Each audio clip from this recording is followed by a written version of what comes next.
¿Es la clonación humana una frontera peligrosa que amenaza la dignidad y la esencia misma del ser humano, o una oportunidad sin precedentes para salvar vidas, superar enfermedades y redefinir la evolución de nuestra especie?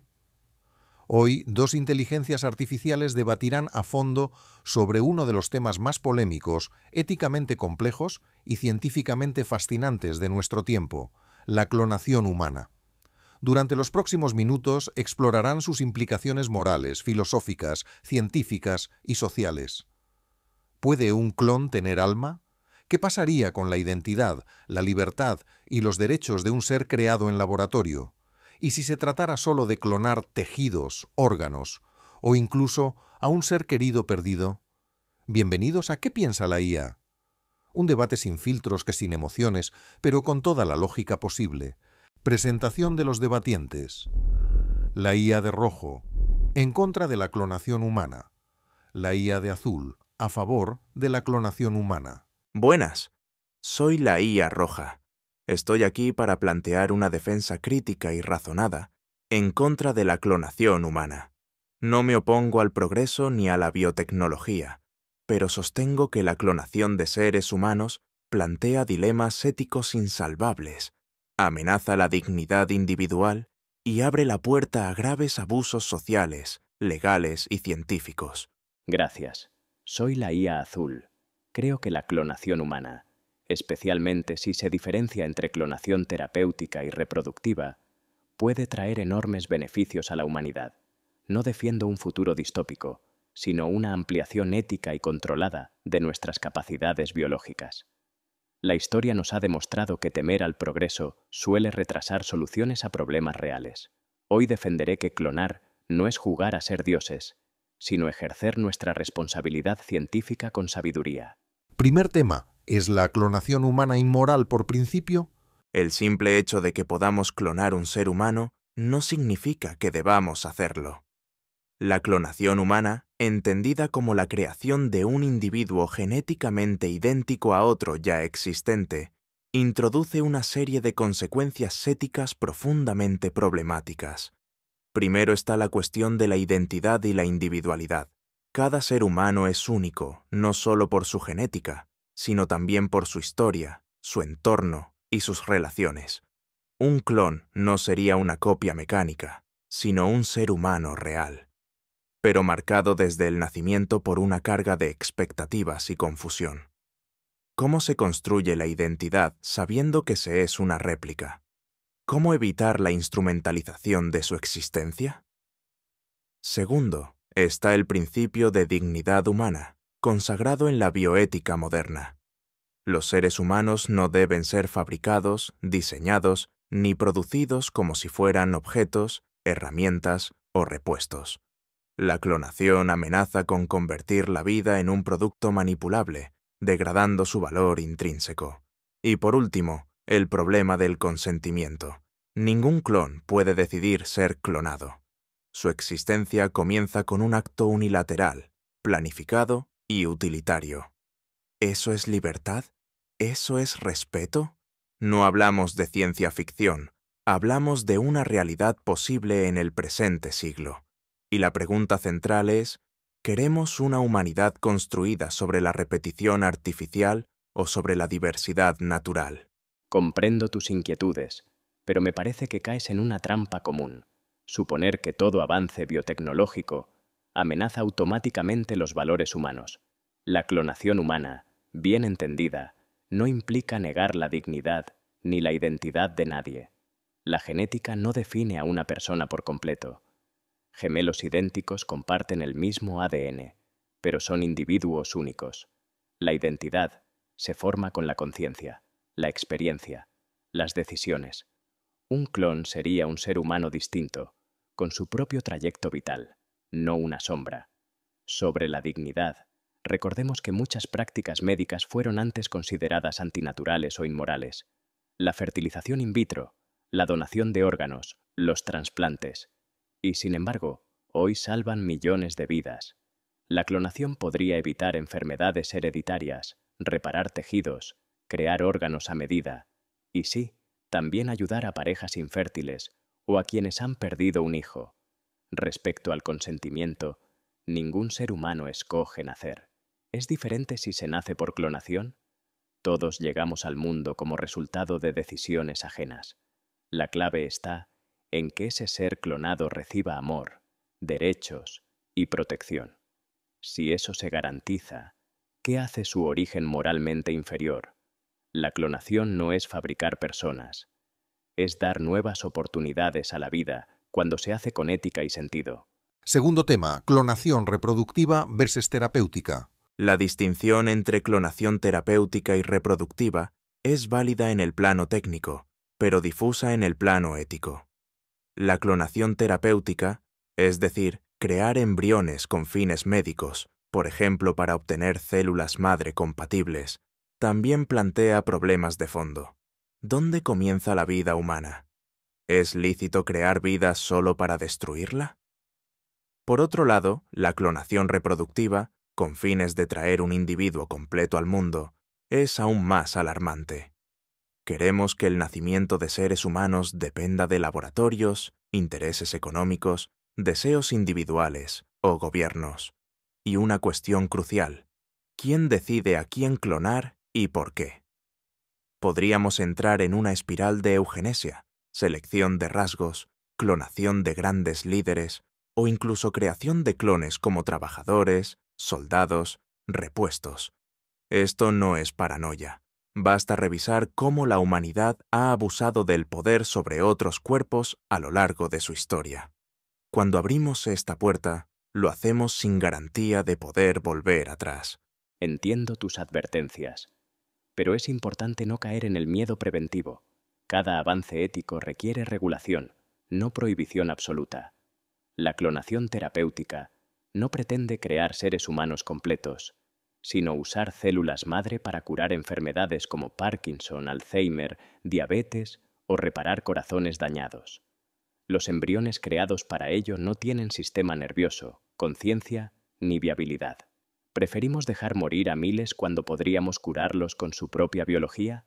Y en cuanto a la clonación reproductiva, no hablo de crear ejércitos de clones. Hablo de permitir, por ejemplo, a una madre que perdió a su hijo tener una nueva oportunidad con su misma carga genética, o a una pareja estéril poder tener un hijo sin donantes. Estos casos no son monstruosos, son humanos. Todo sistema puede ser corrompido, pero también puede ser regulado. La bioética no debe frenar la ciencia, debe guiarla. Tercer tema, ¿qué define a un ser humano? ¿Genética, conciencia o libertad? Esta pregunta es el núcleo filosófico del debate. ¿Qué significa ser humano? Y la respuesta no es simple. Si decimos que ser humano es tener un ADN humano, entonces un embrión clonado es un humano desde su concepción. Pero esto nos lleva a un terreno peligroso: aceptar la creación de seres humanos en laboratorio como si fueran objetos. Si decimos que ser humano es tener conciencia, surge otro problema. Los recién nacidos o las personas en coma no tendrían ese estatus. Por eso, muchos filósofos han propuesto que la dignidad humana no depende de condiciones biológicas o funcionales, sino del simple hecho de pertenecer a la especie humana. Ahora bien, la clonación complica todo esto porque rompe la unicidad. El clon nace con una carga simbólica ineludible: ser copia, y aunque biológicamente sea distinto, realmente puede vivir sin ser comparado, vigilado, manipulado o usado como extensión del original. La libertad también está en juego. ¿Cómo construye su proyecto vital alguien que fue creado con una intención predeterminada, incluso afectiva? ¿Y si se le exige que sea igual al original? ¿Dónde queda el libre albedrío, la autodeterminación? La clonación humana no es solo una modificación técnica, es un cambio radical en la comprensión antropológica del ser humano. Y por eso, creo que no debemos cruzar ese umbral. Eres muy hábil planteando preguntas filosóficas, pero las estás usando para reforzar una visión estática del ser humano. La ciencia ya nos ha demostrado que no hay una sola forma de ser humano. Hoy convivimos con bebés creados por inseminación artificial, embriones congelados, personas nacidas por gestación subrogada. e incluso quienes viven conectados a sistemas tecnológicos. ¿Son menos humanos? ¿Les negamos su identidad? Un clon no es una copia en sentido ontológico. Es un nuevo ser humano con ADN similar, sí, pero con su propia conciencia, entorno, historia. ¿Acaso los gemelos idénticos no son únicos? Decimos que uno es el original y el otro la copia. Number, porque lo que define a un ser humano no es solo su biología, sino su capacidad para decidir, para soñar, para amar, para crear sentido, y sobre la libertad. Nadie nace libre de condiciones. Todos nacemos con un entorno, una cultura, una lengua, expectativas familiares. Un clon no estaría más determinado que un niño criado para ser futbolista o médico desde que nace. La libertad humana siempre se construye dentro de márgenes, pero es real. Tu visión es temerosa de lo nuevo. La mía apuesta por una humanidad más consciente, más cuidadosa, más libre, capaz de integrar lo nuevo sin perder lo esencial. Cuarto tema. ¿Es la clonación un peligro para la sociedad? ¿Podría ser usada como herramienta de poder? Ahora llegamos al terreno más oscuro y realista del debate. Incluso si aceptáramos que la clonación humana fuera científicamente viable y éticamente defendible, hay un aspecto que casi nadie quiere mirar de frente: el potencial de abuso social, político y militar. ¿Te imaginas un régimen totalitario utilizando la clonación para crear ciudadanos obedientes, moldeados desde el nacimiento para servir al Estado?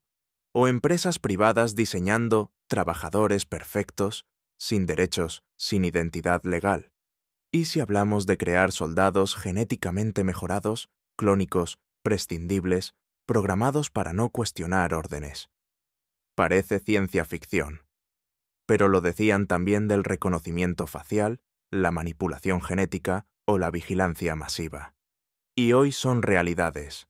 La tecnología avanza más rápido que la ética y mucho más rápido que la legislación. Además, en un mundo profundamente desigual, ¿quién tendría acceso a la clonación? ¿Los más ricos? ¿Los gobiernos? ¿Las corporaciones tecnológicas? Imagínate el mercado negro de copias humanas, la explotación de clones como órganos de repuesto, como cuerpos de alquiler, como herramientas. Incluso si la intención original es médica o humanitaria, el precedente que se abre es brutal. ¿Dónde ponemos el límite? ¿Cómo lo hacemos cumplir? La historia está llena de experimentos humanos justificados en nombre del progreso. No se trata de estar en contra de la ciencia. Se trata de no entregar nuestra humanidad en manos del mercado o del poder político. La clonación humana es la puerta perfecta para convertir a las personas en productos. Y no hay nada más peligroso que eso. Tus escenarios son poderosos, inquietantes y profundamente manipuladores. Has construido una narrativa distópica que no distingue entre lo que puede pasar y lo que debe pasar. Cualquier tecnología puede ser usada para el bien o para el mal. Internet se utiliza tanto para alfabetización como para manipulación. La energía nuclear sirve tanto para iluminar ciudades como para destruirlas.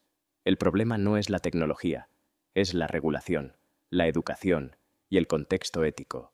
Hablas de clones soldados, esclavos, órganos humanos a la carta. ¿Y acaso eso no lo hacen ya los sistemas económicos actuales con personas reales? ¿Acaso no hay millones de trabajadores explotados, cuerpos mercantilizados, seres humanos convertidos en estadísticas? La clonación no inventa el abuso, solo revela que el verdadero enemigo no es la ciencia, sino la falta de ética colectiva. En cuanto al acceso desigual, ese argumento no justifica la prohibición. Muchos avances fueron al principio exclusivos de las élites y luego se democratizaron. El teléfono, la aviación, los trasplantes, la educación universitaria. El reto está en regular y garantizar el acceso justo, no en impedir el avance. Además, ¿cuál es tu propuesta? ¿Prohibir la investigación? ¿Criminalizar a quien quiera usar su propia genética para intentar salvar una vida o continuar un linaje? Si nos dejamos guiar por el miedo al abuso, no avanzamos. Si nos guiamos por la posibilidad del bien, creamos sistemas para evitar el mal. Eso es madurez ética. Tu argumento es conocido. El problema no es la herramienta, es el uso.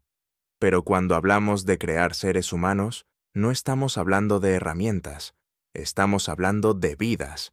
Y eso exige otro nivel de precaución. No estamos hablando de Internet ni de teléfonos.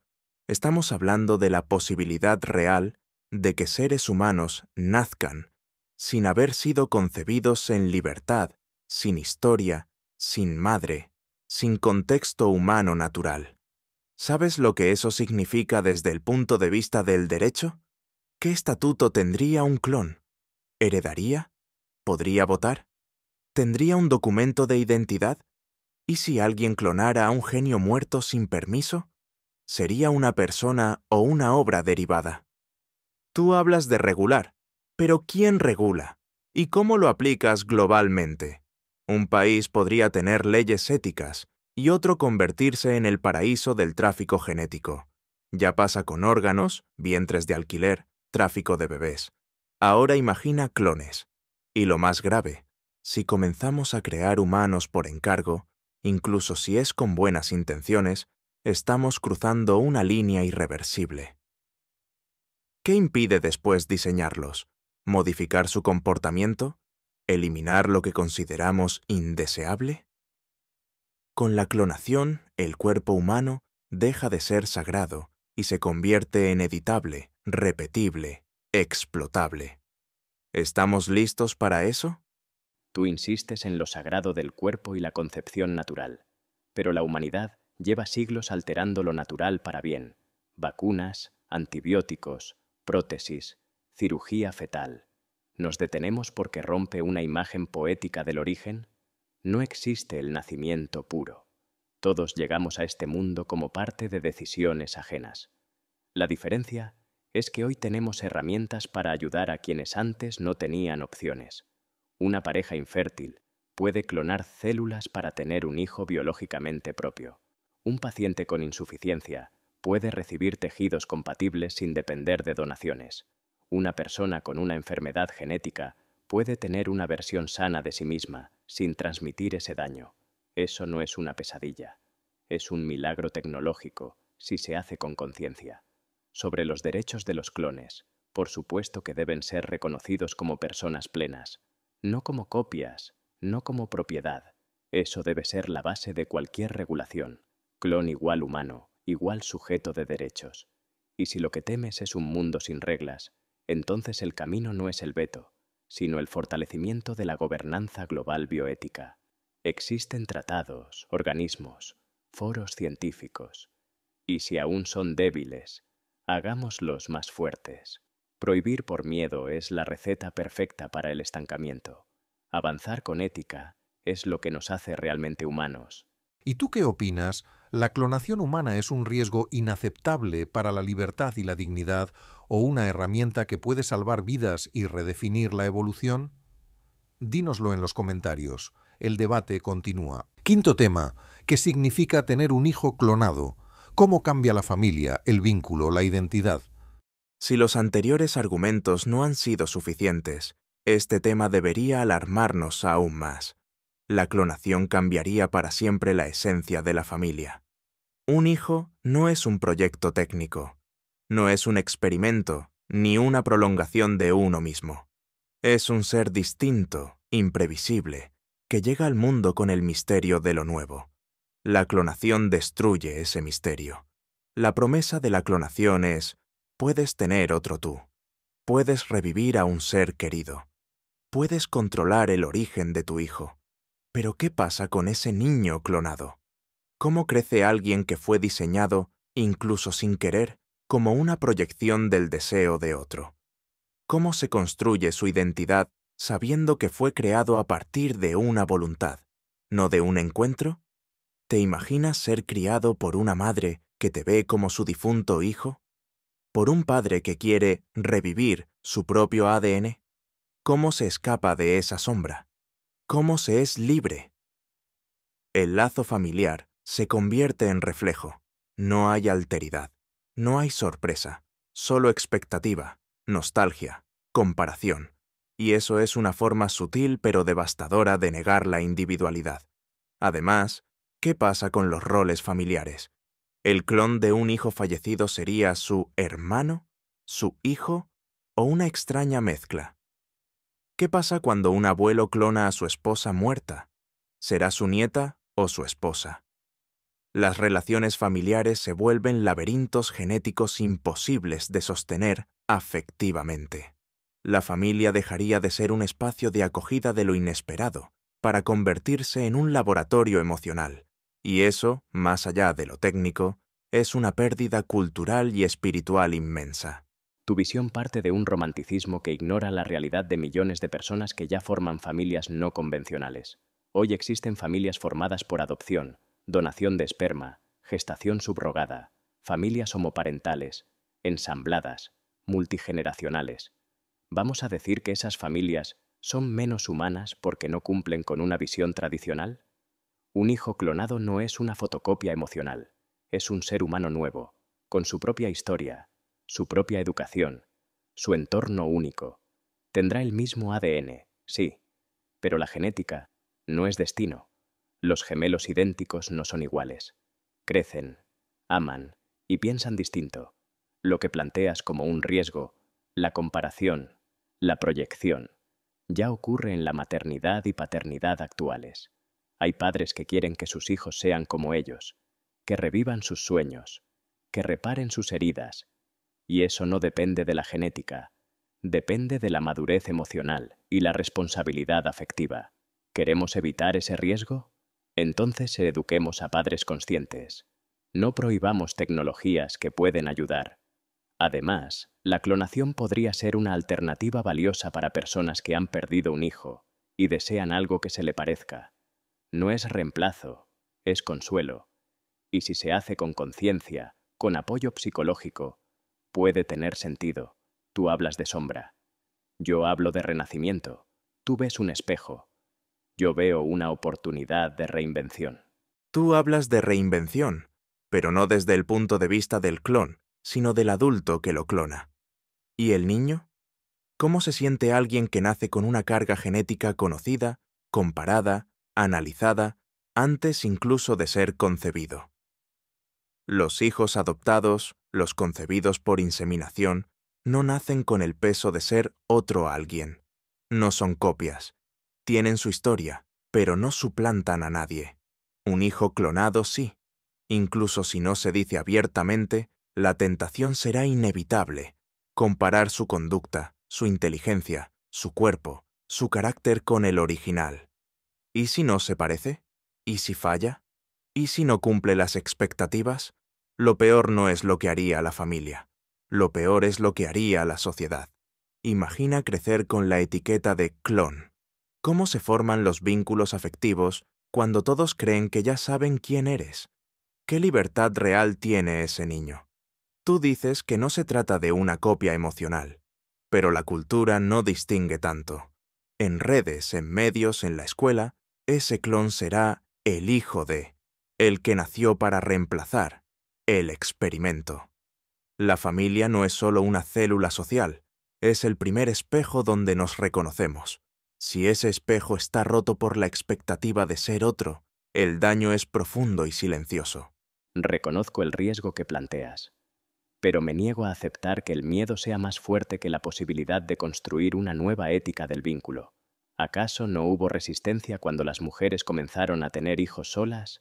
Cuando se legalizó la adopción por parejas homosexuales, cuando se aprobaron técnicas de fecundación asistida. Y sin embargo, esas familias existen, aman, cuidan, educan. El problema no es la biotecnología, el problema es el estigma social que nosotros mismos alimentamos. Si educamos a la sociedad para entender que un clon es una persona, con derechos, dignidad y unicidad, ese niño podrá crecer sano, querido y libre. ¿Será difícil? Claro. ¿Habrá errores? Sin duda. Pero la historia de la humanidad es eso, aprender a amar lo que antes no entendíamos. ¿Puede una familia acoger a un hijo clonado con el mismo amor y libertad que a cualquier otro? ¿O estamos cruzando una línea en la que la genética suplanta la identidad? Dinos qué piensas en los comentarios. Tu opinión también forma parte del futuro. Sexto tema. ¿Se puede regular éticamente la clonación humana o su uso comercial es inevitable? Una de las mayores amenazas de la clonación no está en el laboratorio, sino en el mercado. Convertir la vida humana en producto es la consecuencia inevitable de permitir la clonación. ¿Quién tendrá acceso a esta tecnología? ¿Todos? Number solo quienes puedan pagarla. Y cuando algo está reservado para unos pocos, deja de ser derecho y se convierte en privilegio. Lo vimos con la fertilización in vitro, con la edición genética, con las terapias avanzadas. ¿Y ahora vamos a permitir que el nacimiento humano esté mediado por el poder económico? La clonación abre la puerta a una mercantilización sin precedentes del cuerpo humano. Ya no se trata solo de vender esperma, óvulos o vientres. Se trata de encargar personas, a medida, con rasgos deseados, con características seleccionadas, con un modelo genético específico. ¿Y qué pasará cuando aparezcan compañías que ofrezcan clones mejorados? ¿Qué haremos cuando empiece la competencia genética? Tú dirás que todo se puede regular, pero la historia demuestra lo contrario. Cuando la economía entra en juego, la ética retrocede. Habrá clonación clandestina, tráfico genético, explotación de personas vulnerables, y lo peor, se normalizará. Porque una vez que algo se vuelve común, deja de parecer peligroso. ¿Y quién regulará esto? ¿Gobiernos corruptos? ¿Empresas privadas? ¿Comités éticos con intereses cruzados? Regular la clonación es una ilusión. Evitarla es la única garantía de proteger la dignidad humana. Tu argumento es alarmista y no refleja la realidad de cómo funcionan los avances tecnológicos. Claro que hay riesgos, pero también hay marcos legales internacionales, bioética moderna y organismos multilaterales capaces de establecer límites claros. ¿Sabes cuál fue la reacción inicial frente al ADN, la fertilización in vitro o los trasplantes? Miedo. Y sin embargo, gracias a la regulación, hoy son parte de la medicina moderna. Lo mismo puede ocurrir con la clonación. La clave está en legislar antes de que el mercado actúe solo, establecer protocolos internacionales, exigir licencias estrictas, limitar los usos a fines terapéuticos o reproductivos justificados. Además, no toda innovación conduce a distopías. La clonación no tiene por qué significar eugenesia. El riesgo de manipulación genética existe. Pero eso es precisamente lo que debe regularse, no la clonación en sí. Y sobre el acceso desigual, ese argumento aplica a casi toda la medicina moderna. ¿Deberíamos prohibir los trasplantes porque no todos tienen acceso? Number, debemos garantizar que el derecho a la tecnología no sea un privilegio, sino un bien público. Tu miedo es válido. Pero no deberíamos legislar desde el miedo, sino desde la posibilidad de construir una biotecnología con justicia social. Tus ejemplos no son comparables. En ningún caso anterior se ha abierto la puerta a fabricar seres humanos con un modelo preestablecido. La fertilización in vitro produce variabilidad genética.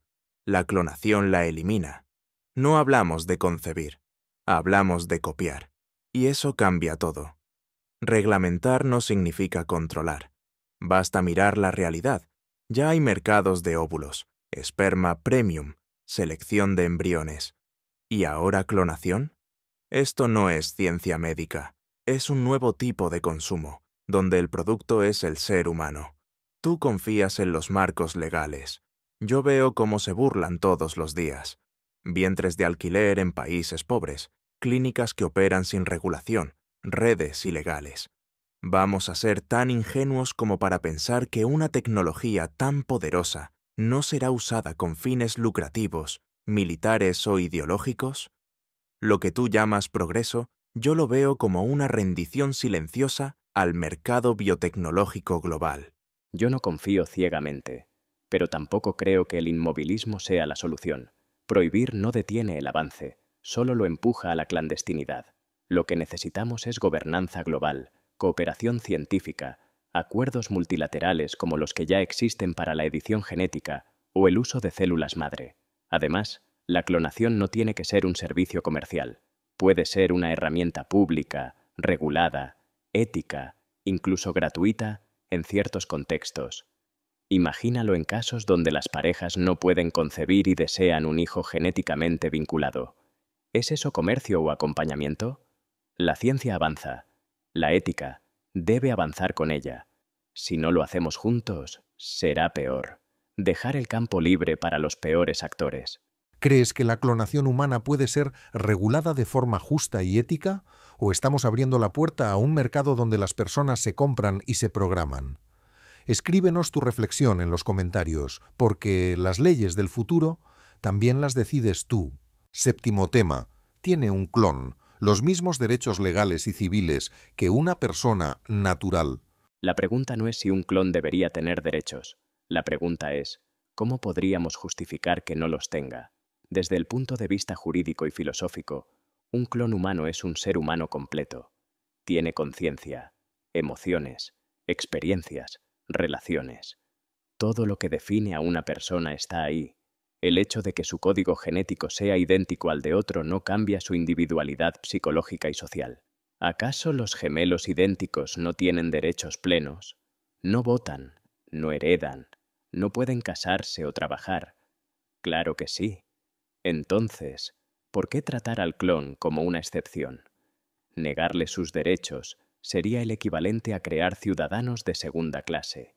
Sería legalizar una forma moderna de esclavitud basada en el origen biológico, no en el comportamiento, no en la capacidad, sino en la técnica de concepción. Un clon no es una copia, es una persona. Tiene un cuerpo propio, una historia única, vivencias irrepetibles. Lo único que comparte es una plantilla genética, y eso no determina su alma, ni su valor, ni su dignidad. Lo que tú llamas igualdad jurídica, yo lo llamo ficción peligrosa, porque en la práctica, la clonación creará personas con un origen utilitario. Nacerán porque alguien los diseñó para una finalidad: reemplazar a un hijo, servir como donante compatible, o incluso satisfacer un deseo de control genético. ¿Tú crees que eso no afectará su tratamiento legal y social? Y aunque tú lo niegues, el debate sobre derechos no se limita al papel. Está en la percepción pública. ¿Qué pasará si los clones son percibidos como copias, inferiores, producidos y no nacidos? ¿Qué tipo de infancia tendrán? ¿Qué acceso real tendrán a la igualdad? Además, el derecho a la identidad es más complejo de lo que crees. Los clones tendrán el rostro de otro. Sus genes pertenecerán a alguien más. Su historia estará contaminada por comparaciones. ¿Cómo garantizar su libre desarrollo de la personalidad?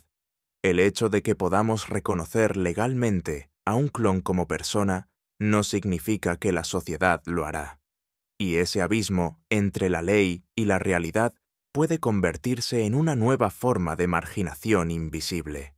Lo que tú planteas es un problema de educación, no de ontología. Decir que un clon no puede tener los mismos derechos porque será estigmatizado es como justificar el racismo o la discriminación de género.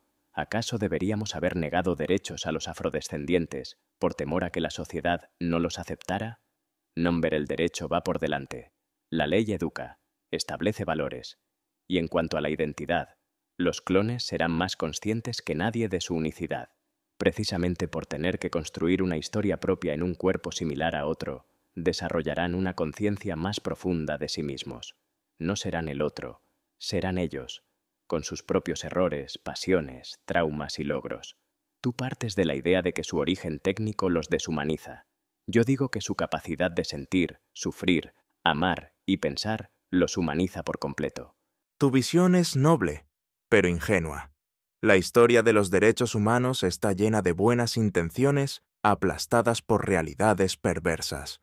Los clones serán sujetos a explotación laboral, manipulación psicológica, presiones legales por herencias o contratos de origen. ¿Cómo garantizas que no sean propiedad intelectual si nacen de laboratorios privados? ¿Qué pasará con los derechos parentales?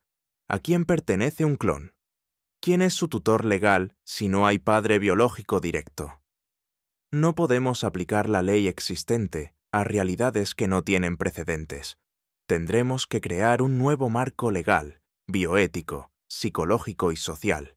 Y hasta que no exista ese marco sólido, la única manera de proteger a los clones es no crearlos.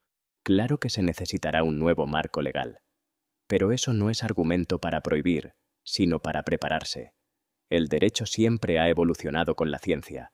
Tuvimos que adaptar la ley al ADN, al Internet, a la inteligencia artificial. Lo mismo ocurrirá con la clonación. Pero negarle la vida a alguien por temor a que no podamos defender sus derechos es renunciar a nuestra capacidad como sociedad. Creamos la ley para proteger a los vulnerables. Y un clon, desde el primer día, merece eso: protección, respeto y libertad. ¿Debe un clon tener exactamente los mismos derechos que una persona natural? ¿O su origen biotecnológico justifica un tratamiento diferente?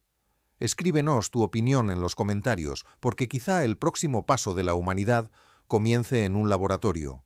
Octavo. Tema: ¿puede existir un vínculo emocional real entre padres y un clon? Pongamos esto en palabras claras. Un clon no es un hijo biológico tal como lo conocemos. Es una réplica genética.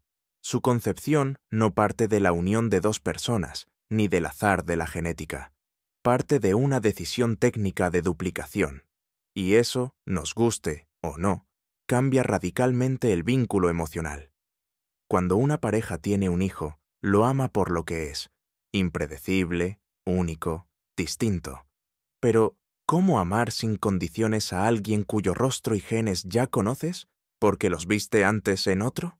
Muchos querrán clonar a un ser querido fallecido, un hijo, una pareja, incluso un ídolo. Pero ese clon no es esa persona. Solo comparte su ADN.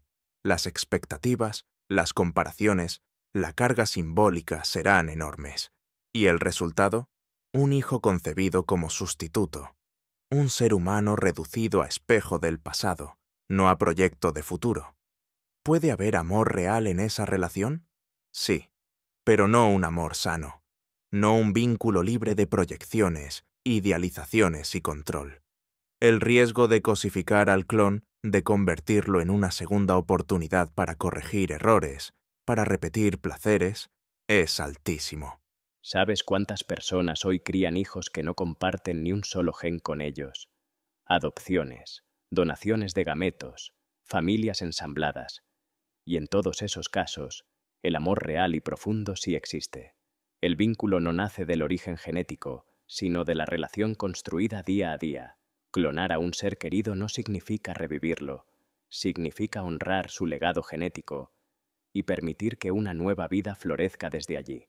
¿Habrá riesgo de proyecciones? Sí, pero eso ocurre con todos los padres. Nunca has visto a un padre que quiera que su hijo siga sus pasos, o a una madre que desea que su hija sea como ella. La diferencia es que en la clonación, esas proyecciones pueden ser más visibles, y por eso mismo, más gestionables. Además, el clon crecerá en un tiempo distinto, con influencias distintas, con elecciones propias. La epigenética, la educación y la experiencia moldean más que el ADN. Si el vínculo emocional es sincero, el clon será amado por lo que es, no por lo que representa. Y eso es posible, con responsabilidad, con ética y con afecto. No puedes comparar la adopción con la clonación. En la adopción se acepta al otro como distinto, como imprevisible. En la clonación se espera similitud. Se anticipa un rostro, un talento, un comportamiento. Y ahí nace el problema. El clon nace condicionado. Si el primer hijo fue brillante, el clon vivirá bajo esa sombra. Si fue problemático, bajo esa carga. ¿Es justo crecer siendo la segunda edición de alguien más? ¿Dónde queda la libertad emocional cuando tus padres te aman porque te pareces a alguien, no porque simplemente eres tú? Y no lo olvides, muchos clones serán concebidos para suplir ausencias, y los duelos mal elaborados terminan proyectándose. Lo que parece amor puede ser negación. ¿Estamos preparados psicológicamente para manejar vínculos con seres que nos devuelven el rostro de un muerto?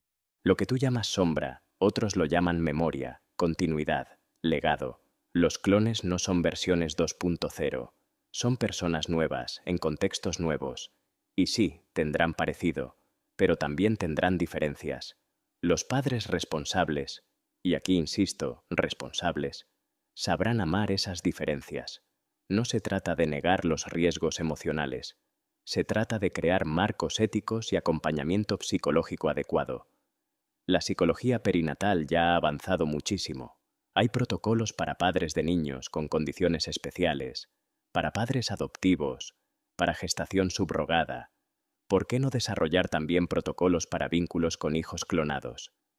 El amor humano tiene una capacidad inmensa de adaptarse, sanar y reinventarse. No subestimemos a las futuras generaciones. Quizá ellos sabrán amar sin miedo y sin necesidad de que todo sea natural. ¿Puede un clon ser amado libremente, sin comparaciones ni expectativas? ¿O el origen genético siempre condicionará el vínculo afectivo? Déjanos tu opinión en los comentarios, porque amar a veces también requiere aprender a soltar el pasado. Noveno tema. ¿Altera la clonación la identidad humana? La clonación, por su propia naturaleza, cuestiona los fundamentos de lo que entendemos por identidad personal. Durante siglos, el ser humano se ha definido a sí mismo como único, irrepetible, fruto del azar biológico y de la experiencia individual. Pero la clonación rompe esa unicidad, crea seres con el mismo ADN, la misma base biológica, el mismo rostro. Y aunque puedan tener vidas distintas, siempre existirá una comparación implícita. ¿A quién se parece más? ¿Habrá heredado el talento, el carácter, los errores? Esto puede llevar a una forma de identidad prestada, donde el clon lucha constantemente por diferenciarse, por demostrar que es algo más que una copia, mientras el resto del mundo lo empuja a encajar en un molde predeterminado. Más aún, la clonación trivializa el origen, convierte el nacimiento humano en una decisión técnica irreplicable, no en un acontecimiento único. ¿Seguiremos siendo individuos si podemos ser replicados? Este argumento parte de una visión esencialista y romántica de la identidad. La ciencia y la experiencia nos dicen lo contrario. No somos lo que el ADN dicta, sino lo que elegimos hacer con nuestra vida. Gemelos idénticos comparten el 100% de su código genético, y sin embargo desarrollan identidades completamente distintas. ¿Acaso uno vive a la sombra del otro? No, cada uno se convierte en un mundo aparte. Un clon no es distinto. Su identidad se construirá a través de sus decisiones, sus vínculos, sus vivencias, sus caídas. El rostro puede ser el mismo, pero la mirada siempre será otra. Además, vivir en una sociedad que comprende la diversidad de identidades es parte del progreso humano. Hoy entendemos mejor que nunca la identidad de género, la fluidez cultural, los dilemas del yo digital. La clonación es una nueva frontera, sí, pero no un colapso. Es un desafío para redefinir el yo, no para negarlo. Tu visión es tecnológicamente optimista, pero psicológicamente ingenua. La identidad no es solo una construcción racional, es también un reflejo social. Y la sociedad no perdona la repetición. La presión que sentirán los clones por parecerse, diferenciarse o justificar su existencia será brutal. Eres igual que tu original. Tienes que superar a quien fuiste creado a imagen de. Fracasaste, y eso dice algo sobre tu línea genética. ¿Sabes lo que esto puede generar? Crisis de autoestima, conflictos de personalidad, disociación. Y no es algo que puedas resolver con psicología positiva. Es una cuestión existencial. ¿Puede alguien sentirse auténtico si sabe que fue copiado? Esa es precisamente la oportunidad. La clonación desafía la noción superficial de identidad, basada en la exclusividad biológica, y nos invita a descubrir una identidad más profunda. La identidad como historia elegida. Muchos clones querrán diferenciarse, y lo lograrán. Otros querrán parecerse, y también estarán en su derecho. Pero todos tendrán algo que tú no ves, una conciencia aguda de su existencia. Porque cuando sabes que no eres único biológicamente, tienes que hacer un esfuerzo mayor por ser único espiritualmente. Y eso lejos de ser una debilidad, puede convertirse en una forma superior de autoconocimiento. Después de todo, ¿no somos todos en parte producto de lo que otros esperan de nosotros? El clon, simplemente, verá ese espejo más claramente. ¿Puede un clon forjar su propia identidad sin vivir bajo la sombra de su original? ¿O estamos abriendo la puerta a una sociedad de yoes fragmentados y confundidos? Dinos qué piensas en los comentarios, porque quizá la revolución de la identidad comience donde menos lo esperamos. 10º tema. ¿Y si un clon no quiere ser clon? ¿El dilema del consentimiento? Hablemos del problema que nadie quiere enfrentar. El clon nunca dio su consentimiento para existir. Fue creado, no concebido, no engendrado, con una identidad prediseñada, bajo un propósito externo, bajo una historia ajena. ¿Qué pasa si ese clon, al crecer, rechaza su origen? ¿Qué pasa si no quiere ser el reflejo de nadie, ni vivir con una biografía impuesta desde el ADN? En bioética, esto se llama violación de autonomía existencial, y es más grave de lo que parece, porque no estamos hablando de modificar un embrión o mejorar genes. Estamos hablando de crear una persona entera sin su consentimiento, con un cuerpo, una historia y unas expectativas que no eligió. El clon no pudo decir sí a la vida, pero tendrá que cargar con todo lo que esa vida implica. Ninguno de nosotros dio su consentimiento para existir. Tú no pediste nacer, ni elegiste tus padres, ni tu país, ni tu genética.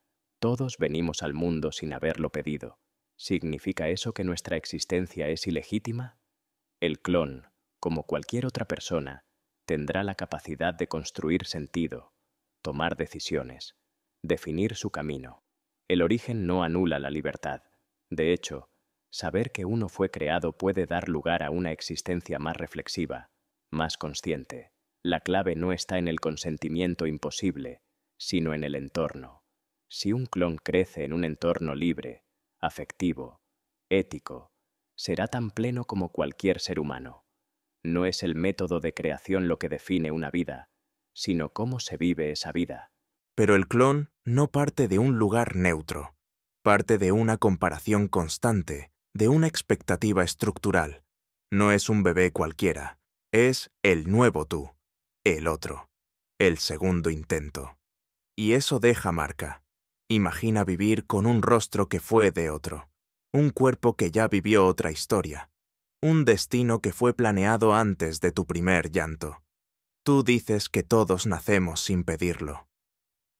Pero el clon no solo no pidió nacer, nació con un propósito técnico, muchas veces utilitarista: consolar, reemplazar, estudiar, experimentar.